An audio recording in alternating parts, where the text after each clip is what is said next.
এই দুনিয়াটা সৃষ্টিকর্তার দুনিয়া। দুনিয়াতে কে আসবে, কে থাকবে, কে চলে যাবে, কে কতদিন থাকবে, কে কতবার খাবে, কে কতবার শ্বাস নেবে, এগুলো সবকিছু তানারই নির্ধারিত করা। এখানে হিন্দু, মুসলমান, শিখ, পারসিক, বৌদ্ধ বলে আলাদা আলাদা কারোর কোনো ফ্যাসিলিটি তিনি দেননি। কে ভুল পথে আছে আর কে ঠিক পথে আছে সেটার বিচার আমাদের এই দুনিয়ায় হবে না, সেটা পরকালের দুনিয়ায় হবে। এই দুনিয়াতে বেঁচে থাকার অধিকার সবার। কিছুদিন আগে বাংলাদেশের এক খবর পেলাম, দীপু দাস নামের একটা ছেলেকে শুনলাম আগুনে পুড়িয়ে মারা হয়েছে। কি ঘটনায় পুড়িয়ে মারা হয়েছে অত কিছু ক্লিয়ারভাবে শুনিনি। তবে ভারতীয় মিডিয়া তাদেরকে মৌলবাদ মৌলবাদ বলে চিল্লে চিল্লে গালাগালি করছে এবং তাদেরকে এটাই বোঝাতে চাচ্ছে যে সেখানে হিন্দু নির্যাতন চলছে।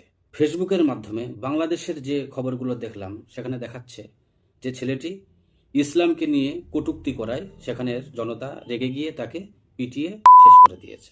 সঠিক খবর কোনটা এখনো পর্যন্ত ক্লিয়ার আমি হতে পারিনি, কারণ বাংলাদেশের বেশিরভাগ মিডিয়াকে আমি বিশ্বাস করি না, কারণ সেটা তাদের দেশের খবরের ব্যাপার। আর ইন্ডিয়ার দেশের কথা যে বলছেন এদেরকেও আমি বিশ্বাস করি না, কারণ এরা একটা দলের গোলাম। তবে ঘটনা যাই হোক, একটা ব্যক্তিকে পুড়িয়ে মারা এটা কখনো সমর্থনযোগ্য নয়।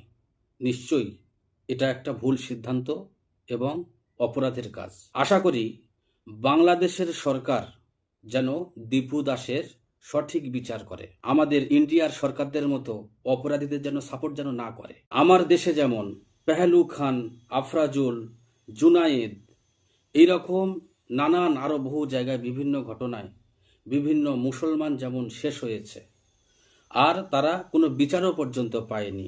এমনকি একজন নারীর ইজ্জত নিয়ে নেওয়া মানুষগুলোকেও ফুলের মালা পরিয়ে ঘোরানো হয়েছে শুধু নারীটা মুসলমান ছিল বলে। বাংলাদেশও যদি একই ভুল করে, তাদের দেশের সংখ্যালঘুদের সাথে এই রকম অত্যাচার করে, অবশ্যই আমরা জোর গলায় বলবো বাংলাদেশ সরকার একটা জালিয়াতি সরকার। বাংলাদেশ সরকার যদি সে দেশের সংখ্যালঘুদের সঠিক বিচার যদি না পাইয়ে দেয়, তাহলে নিঃসন্দেহে তারাও একটা অযোগ্য এবং হিংসুক সরকার, যারা দুনিয়ায় চলার মতো যোগ্যতা তাদের নেই।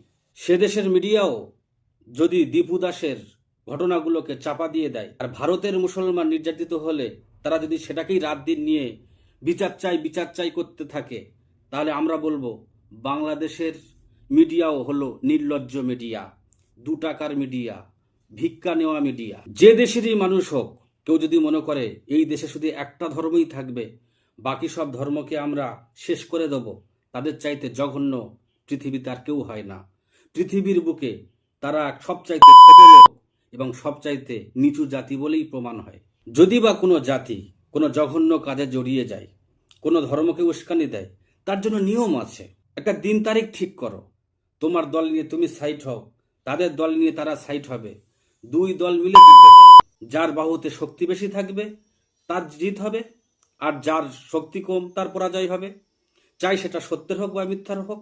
কিন্তু কোনো মানুষকে একা পেয়ে দলবদ্ধ হয়ে তার উপরে নির্যাতন করে দিয়ে তাকে শেষ করে দেওয়া, কিংবা কারোর পিছন দিক থেকে হঠাৎ তাকে আক্রমণ করে শেষ করে দেওয়া, এটা কখনো ইসলাম শিক্ষা দেয় না।